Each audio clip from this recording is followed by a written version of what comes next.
हाँ, कक्षा 10 के बच्चों, अब मैं संस्कृत परिचायिका का द्वितीय पाठ पढ़ाने चल रहा हूँ। आप लोग एकाग्रचित्त होकर के सुनिए। तो द्वितीय पाठ यानी दूसरा पाठ है अन्योक्ति विलासः, अन्योक्तियों का आनंद, अन्योक्ति के द्वारा प्राप्त होने वाला आनंद। तो बच्चों, जैसा कि मैं पढ़ाते समय प्रतिदिन बता देता हूँ, जब भी पढ़ाता हूँ, कि किसी भी अवतरण की व्याख्या करने के पूर्व उसके संदर्भ के बारे में जानना आवश्यक होता है, और यदि हम परीक्षा में बैठे हों तो संदर्भ लिखना आवश्यक होता है। पढ़ा रहे हैं तो पढ़ाना आवश्यक होता है, पढ़ रहे हैं तो पढ़ना आवश्यक होता है, और लिख रहे हैं तो लिखना आवश्यक होता है, यानी व्याख्या के पूर्व। तो आप लोग संदर्भ के बारे में सुनिए। प्रस्तुत श्लोक या प्रस्तुत पद्यांश कोष्ठक में श्लोक हमारी पाठ्य पुस्तक संस्कृत परिचायिका के अन्योक्ति विलासः नामक पाठ से उद्धृत है। इस प्रस्तुत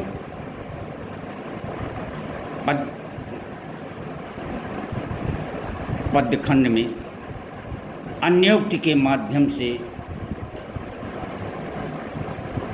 कवि ने लोगों को सन्मार्ग दिखाने का प्रयास किया है। इस अवतरण में कवि ने यह प्रतिपादित किया है कि जिन लोगों में दूसरे के सद्गुणों को आत्मसात करने की क्षमता होती है, दूसरे के गुणों को धारण करने की जिनमें क्षमता होती है, जिनमें सामर्थ्य होता है, उस व्यक्ति को कभी भी दुखी नहीं होना चाहिए, कभी भी विषादग्रस्त नहीं होना चाहिए। तो व्याख्या: नितराम नीचः अस्मि इति त्वं खेदं कूप कदापि मा कृथा। कूप कवि कुएं के माध्यम से लोगों को उपदेश दे रहा है कि यदि आप में दूसरे के सद्गुणों को धारण करने का सामर्थ्य है तो आपको निराश, हतोत्साहित एवं किम कर्तव्य विमूढ़ नहीं होना चाहिए, दुखी नहीं होना चाहिए। कि कूप हे कुएं, नितराम नीचः अस्मि। नितराम माने अत्यधिक नीच, यानी गहरा हूँ। नितराम अत्यधिक नीचः, नीच अर्थात गहरा, अस्मि हूँ। इति इस प्रकार, त्वं खेदम तुम दुख, कदापि मा कृथा कदापि मत करो।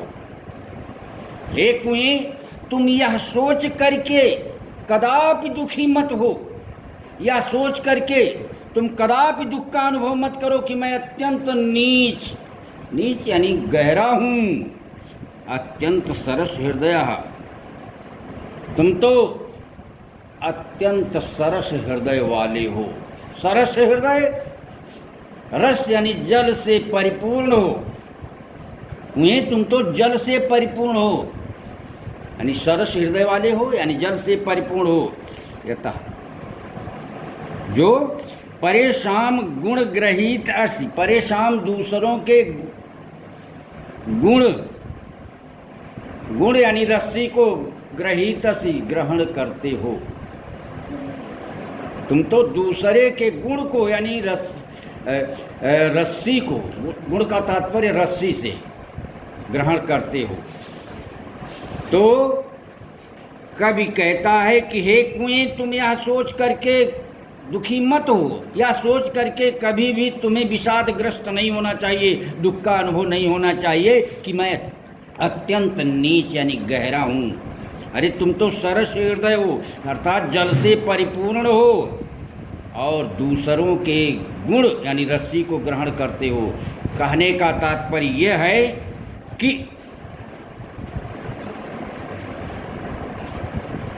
जो व्यक्ति सरस हृदय यानी जो व्यक्ति उदार हृदय वाले होते हैं, सहृदय होते हैं तथा दूसरों के सद्गुणों को आत्मसात करने की, दूसरों के गुणों को धारण करने की क्षमता रखते हैं, ऐसे व्यक्तियों को कभी भी निराश, हतोत्साहित एवं दुखी नहीं होना चाहिए। तो नीर क्षीर विवेके हंस आलस्यम त्वमेव तनुषे चेत और विश्व अस्मिन अधुना अन्य कुलव्रतम पालयिष्यति कह। देखिए दूसरा श्लोक, इसमें कवि ने लोगों को अन्य उक्ति के माध्यम से यह उपदेश दिया है कि जो लोग अच्छे बुरे की पहचान रखते हैं, जिन्हें उत्कृष्ट और निकृष्ट व्यक्तियों, वस्तुओं एवं प्राणियों के बारे में सम्यक ज्ञान होता है, यदि वही अपने कर्तव्य से विमुख हो जाए, यदि महान व्यक्ति ही महानता का परित्याग कर देंगे तो अन्य लोगों से कैसे यह उम्मीद की जा सकेगी कि वह अपने कार्यों को सम्यक ढंग से करेंगे।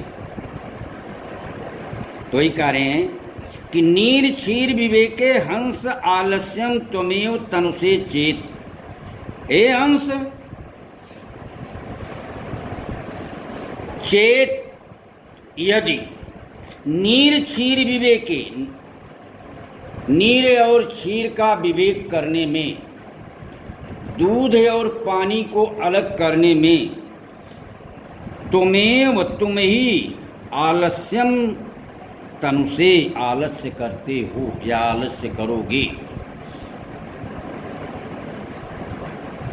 हे हंस, यदि चेत यदि नीर क्षीर विवेके, नीर और क्षीर, दूध और पानी के विवेक में, दूध और पानी को अलग करने में, तुम ही आलस्यम तनुषे आलस्य करोगे। हे हंस, कभी कहता है कि हे हंस, यदि दूध और पानी का विभाजन करने में तुम ही आलस्य करोगे, यानी यदि तुम ही अपने नीर क्षीर विवेकी गुण का परित्याग कर दोगे, तो विश्वस्मिन अधुना अन्य, अस्मिन विश्व अधुना अन्य कुलव्रतम पालिष्यति। क्या तो कह अस्मिन, कह अधुना, कह अस्मिन विश्व कुलव्रतम पालिष्यति। अधुना तो अब, यानी इस समय, कह कौन, अस्मिन इस विश्व यानी संसार में, कुलव्रतम पालिष्यति अपनी कुलव्रत का, अपनी खानदानी परंपरा का, पालिष्यत पालन करेगा या निर्वहन करेगा। कभी कहता है कि हे हंस, यदि दूध और जल को अलग करने में तुम ही आलस्य करने लगोगे, तो इस संसार में दूसरा कौन है जो अपने कुल व्रत का, अपनी खानदानी परंपरा का निर्वहन करेगा। ये तुम ही अपने नीर क्षीर विवेकी गुण का पूर्णता परित्याग करोगे, तो इस संसार में दूसरे से कैसे उम्मीद की जा सकती है, दूसरे से कैसे यह आशा की जा सकती है कि वह अपनी खानदानी परंपरा का निर्वहन करेगा। कहने का तात्पर्य, यदि महान व्यक्ति ही अपनी महानता का परित्याग कर दें, तो निकृष्ट व्यक्तियों से कैसे उम्मीद की जा सकती है कि वह महान कार्यों को पूरा करेंगे। इसलिए महान व्यक्ति को कभी भी निराश नहीं होना चाहिए और सदैव महानता के कार्यों को, उत्कृष्ट कार्यों को करते रहना चाहिए। अगला है, कोकिल यापय दिवसान तावद विरसान करील बिटपेशु यावन मिलत अलिमालः कुवपि रसालः समुल्लसति। या कोकिल यापय दिवसान तावद विरसान करेल बिटपेशु यामन मिलत अलमाला कुअपि रसाला समुल्लसती। इसमें कवि ने सत्साहसी, कर्तव्यपरायण एवं पराक्रमी व्यक्तियों को उपदेश दिया है कि यदि उनके जीवन में कभी थोड़ी बहुत विपदाएं आ जाएं, विपन्नता की स्थिति उत्पन्न हो जाए, तो भी उन्हें निराश नहीं होना चाहिए। इसको कोयल के माध्यम से कवि ने लोगों को प्रेरणा दी है कि कोकिल, कवि कहता है कि कोकिल हे कोयल यापय दिवसान विरसान करील बिटपेश, यानी बिरसान दिवसान करील बिटपेशु यापय। विरसान माने नीरस, विपन्नता का दिन जो होता है, दिवसान दिनों को, अपने विपन्नता के दिनों को, अपनी निर्धनता के दिनों को, अपने कष्ट के दिनों को करील बिटपेशु यापय, करील के ही वृक्ष, करील बिटपेश, करील के वृक्षों पर यापय बिता डालो। कवि कहता है कि हे कोयल, तब तक अपने नीरस दिनों को करील के वृक्षों पर ही रह करके बिता लो, यावत न मिलत अलिमाला को बिरसाला समुल्लसति, यावत जब तक कोपि अलिमाला रसाला न समुल्लसति। अलिमाला, अलिमा ने भंवरा, जबकि अलिमाला यानी भंवरों के समूह, भंवरों का समूह। कोपि कोई, रसाला, रसाल यानी आम, न समुल्लसति यानी सुशोभित नहीं हो जाता है, यानी जब तक कि भंवरों के समूह से ओतप्रोत कोई आम का वृक्ष समुल्लसति माने सुशोभित नहीं हो जाता, यानी फलों से लद नहीं जाता है। कवि कहता है कि हे कोयल, तब तक तुम अपने विपन्नता के दिनों को, अपने कष्ट के दिनों को, अपने नीरस दिनों को करील के वृक्ष पर ही रह करके बिता लो। तब तक तुम्हें अपने कष्ट के दिनों को करील के वृक्ष पर रहकर ही बिता लेना चाहिए, जब तक कि भंवरों के समूह से युक्त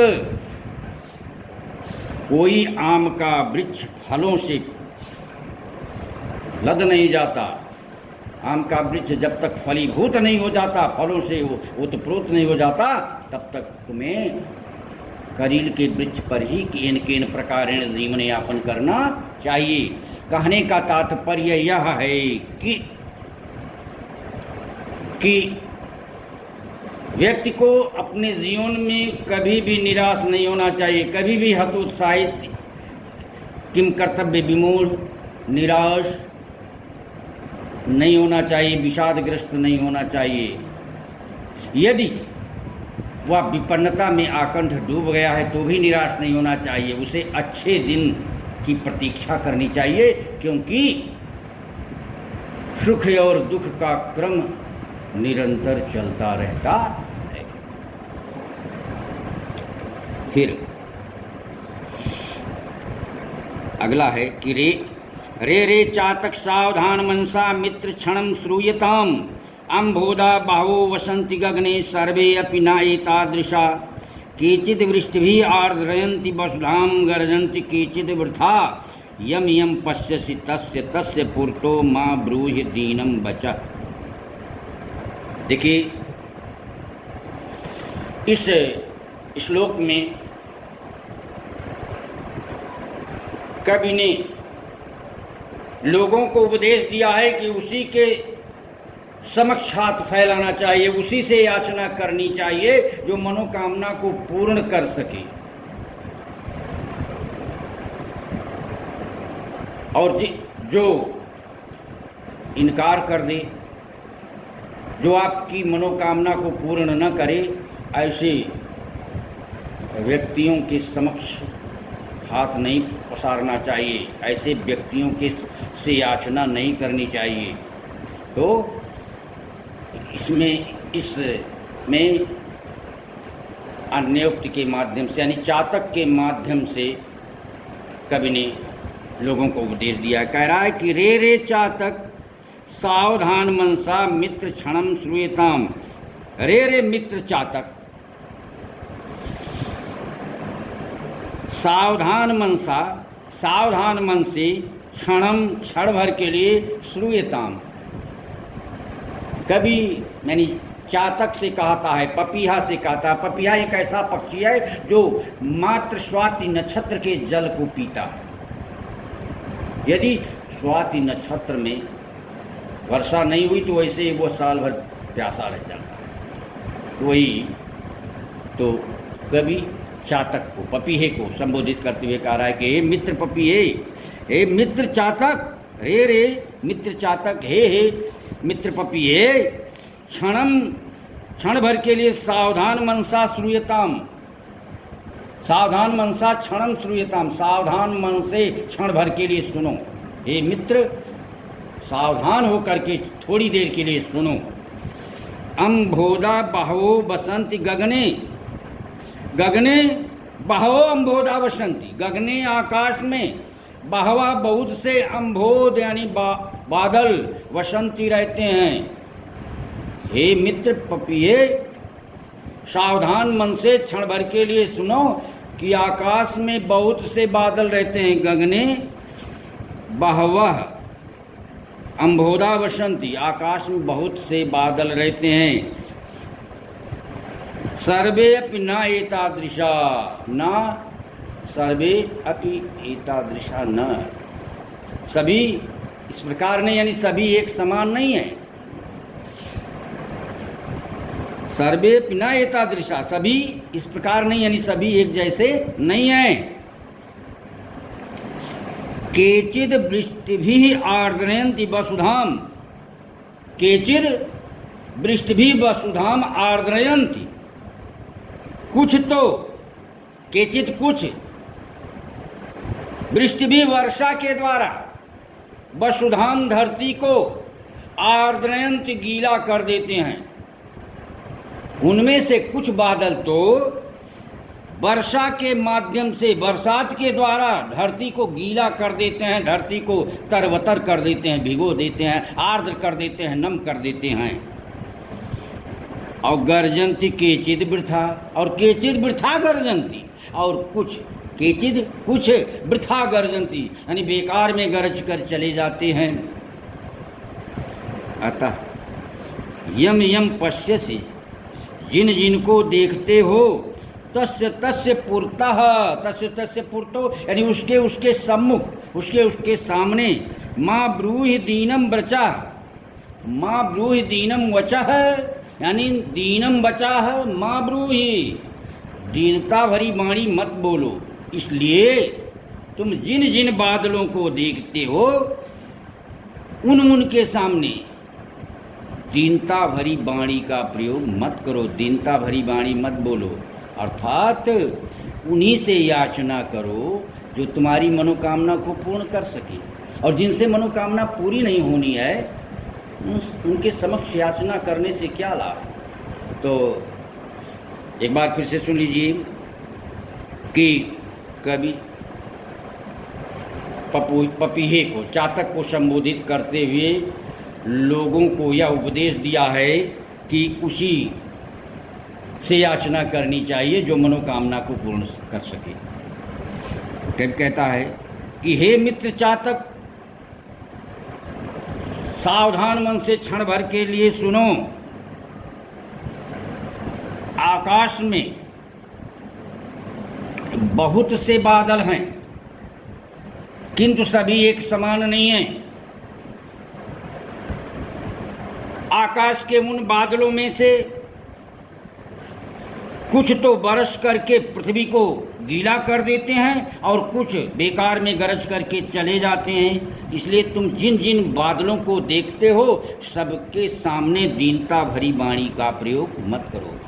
कहने का तात्पर्य यह है कि व्यक्ति को उसी से याचना करनी चाहिए जो मनोकामना को पूर्ण कर सके, और जिनके सामने आपकी याचना निरर्थक चली जाए, जो केवल आपकी बात को सुन करके खिल्ली उड़ाएं, मनोरंजन हेतु हास्य रस में निमग्न हो जाएं, ऐसे लोगों के सामने कभी भी याचना नहीं करनी चाहिए। ऐसे लोगों के सामने कभी भी हाथ नहीं पसारना चाहिए। अब अगला है, न वै ताड़नात् तापनात् वन मध्ये न वै विक्रयात् क्लिश्यमानो अहम अस्मि सुवर्णस्य में मुख्य दुखम ततेकम यतो माम जना गुंजया तोलयन्ति। इसमें कवि ने सोने के माध्यम से, स्वर्ण के माध्यम से, स्वर्ण एक बहुमूल्य धातु है जिसका प्रयोग अलंकार के निर्माण में, गहने के निर्माण में किया जाता है। तो स्वर्ण के माध्यम से कवि ने लोगों को यह उपदेश दिया है कि महान व्यक्तियों को जीवन में चाहे जितने कष्ट का सामना करना पड़े, किंतु वे कभी भी हतोत्साहित नहीं होते, कभी भी विषाद का अनुभव नहीं करते, कभी भी दुख का अनुभव नहीं करते। किंतु जब उनकी तुलना निकृष्ट व्यक्ति से की जाती है तो उन्हें अपार कष्ट होता है, उन्हें अपार विषाद का अनुभव होता है, बहुत ही वो दुखी हो जाते हैं। तो इसमें कवि ने कहा, कवि कह रहा है कि सोना कहता है कि न वै ताड़नात्, देखिए यहाँ पर है सुवर्णस्य में मुख्य दुखम तत् एकम। सुवर्ण, सोना कहता ना वै ताड़नात्, नहीं है ताड़नात् पीटे जाने से, तापनात् न तपाए जाने से, आग में वन मध्य और न आग में तपाए जाने से, न वह विक्रयात् न विक्रय किए जाने से, न बेचे जाने से, क्लिश्यमान माने दुखी, अहम अस्मि मैं हूँ, अहम न वै ताड़नात् न तापनात् न, हाँ अहम देखिए, अहम ताड़नात् मन मध्य तापनात् और न विक्रयात् क्लिश्यमान अस्मि। अहम मैं, न वै ताड़नात्, न ही पीटे जाने से, यानी आभूषण निर्माता जो आभूषण बनाने के लिए मुझे पीटते हैं तो उस पीटे जाने से मैं दुखी नहीं होता हूँ। और न तापनाद और न तपाए जाने से, यानी आभूषण का निर्माण करने वाले लोग जो मुझे आग में तपाते हैं तो उस तपाए जाने से भी मैं दुख का अनुभव नहीं करता हूँ।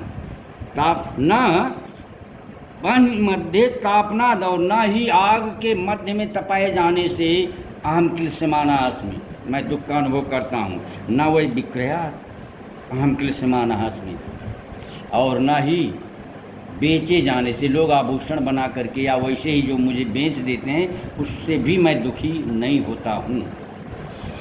सुवर्णस्य में मुख्य दुखम तत् एकम, में सुवर्णस्य मुख्य दुखम तत् एकम, मुझ सोने को मुख्य दुख जो है तत् एकम वह एक ही है, मुझ सोने को मात्र एक ही दुख है। ये तो जो माम जना गुंजया तोलयन्ति, जना लोग माम मुझे गुंजया घुघुची से, एक तुच्छ वस्तु से, गुंजा फल से जो मतलब तोलयन्ति तौलते हैं। कहने का तात्पर्य कि सोना यही कहता है कि मुझ सोने को आभूषण निर्माता पीटते हैं, उसका भी मुझे दुख नहीं है। आभूषण का निर्माण करने के लिए आग में तपाते हैं, उसका भी दुख नहीं है। और आभूषण बन जाने पर मुझे बेच देते हैं, उसका भी मुझे दुख नहीं है। मुझ सोने को मात्र एक ही दुख है कि मुझे जो तुच्छ वस्तु से तौला जाता है, यानी एक मुझे जो घुघुची से, गुंजा फल से जो तौलते हैं, उसी का मुझे दुख है। कहने का तात्पर्य यह है कि महान व्यक्तियों को जीवन में चाहे जितना कष्ट सहना पड़े, उनके मार्ग में चाहे जितने अवरोधक आएं, चाहे जितनी मुसीबतें आएं, विपदाएं आएं, किंतु वे कभी निराश नहीं होते।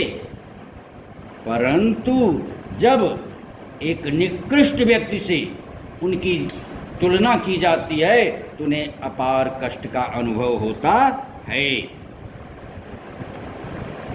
तो अगला है कि रात्रिर्गमिष्यति भविष्यति सुप्रभातम पार्श्वानुदेश्यति हसिष्यति पंगदारिः औत्थम विचिन्तयति कोशगते दुरेफे हा हंत हंत नलिनीं गजः उज्जहार।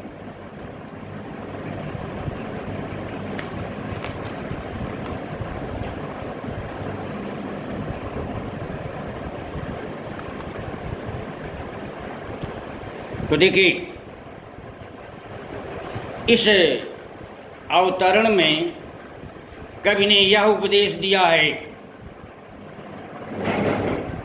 कि व्यक्ति को अपने काम को समय पर कर लेना चाहिए। यदि हमें कल कोई काम करना है तो उसे आज ही कर लेना चाहिए, वादा नहीं करना चाहिए। तो इसमें एक भंवरे के माध्यम से लोगों को कवि ने सभी कार्यों को समय पर करने के लिए प्रेरित किया है। बच्चों, आप लोग जानते हैं कि भंवरे कमल के पुष्प के ऊपर गुंजार करते हैं। वह दिन भर पुष्प के ऊपर मंडराते रहते हैं, दिन भर वे कमल के पुष्प के ऊपर गुंजार करते हैं। और आप यह भी जानते हैं कि कमल का पुष्प दिन भर तो खिला रहता है, यानी सूर्योदय होने पर ही खिल जाता है, और सूर्यास्त के समय जब कमल की पंखुड़ियाँ सिकुड़ जाती हैं, सिमट जाती हैं, यदि भंवरा उस कमल कोश से, यानी कमल के ऊपर से हटता नहीं, तो कमल कोश में बंद हो जाता है, पंखुड़ियाँ सिकुड़ जाती हैं और भंवरा उसी में कैद हो जाता है। तो इसी तरह एक भंवरा दिन भर कमल के पुष्प के ऊपर गुंजार कर रहा था, और जब सूर्यास्त का समय आया तो वह उस पर से हटा नहीं, और जब कमल की पंखुड़ियाँ सिकुड़ गई तो कमल कोश में वह भंवरा बंद हो गया। और जब कमल कोश में वह बंद हो गया तो सोच रहा है कि रात्रिर्गमिष्यति, रात जाएगी, यानी रात्रि व्यतीत होगी, और भविष्यति सुप्रभातम, सुप्रभातम भविष्यति, और सुंदर प्रातः काल का आगमन होगा। भंवरा सोच रहा है कि रात बीतेगी, रात चली जाएगी, और सुंदर प्रातः काल का, सुंदर प्रभात का आगमन होगा। और भास्वान उदेश्यति, सूर्य उदय होगा, सूर्य उदय होगा। हसिष्यत पंकदाली, और कमल की कलियां खिलेंगी, हंसेंगी यानी खिलेंगी। इत्थम, इस प्रकार, विचिंतयति, सोच रहा है, कोश गते, कोश में स्थित, कमल कोश में बंद, द्युरेफे, भंवरे के द्वारा, यानी भंवरा इस तरह कमल कोश में बंद भंवरे के द्वारा सोचे जाने पर, यानी इस तरह कमल कोश में बंद भंवरा सोच रहा है कि हा हंत हंत, हा बड़े दुख की बात, हंत हंत माने बड़ी दुख की बात है कि नलिनी, उस कमलिनी को, गज उज्जहार, हाथी ने उखाड़ लिया। तो दिन भर भंवरा कमल के पुष्प के ऊपर मड़रा रहा था। संध्या के समय जब कमल की पंखुड़ियां संकुचित हो गई तो भंवरा उसी में बंद हो गया। वह सोचने लगा कि रात बीतेगी, सुंदर प्रभात का आगमन होगा, सूर्य उदय होगा, कमल खिलेगा। इस तरह कमल कोश में बंद भंवरा सोच ही रहा था कि बड़े दुख की बात है कि उस कमलिनी को हाथी ने उखाड़ लिया। उस कमलिनी को किसी हाथी ने उखाड़ लिया। कहने का तात्पर्य यह है कि व्यक्ति को यह कभी नहीं सोचना चाहिए कि मैं आज नहीं इस कार्य को कल कर लूँगा। उसे वादा नहीं करना चाहिए। जो काम कल करना है उसे आज ही कर लेना चाहिए, और जो आज करना है उसे अभी कर लेना चाहिए। अन्यथा आगे क्या होगा कहा नहीं जा सकता, और वादा करने पर व्यक्ति हानि उठा सकता है। इसलिए सभी कार्य को समय से पूरा कर लेना चाहिए। बस इतना ही। जय हिंद, जय भारत।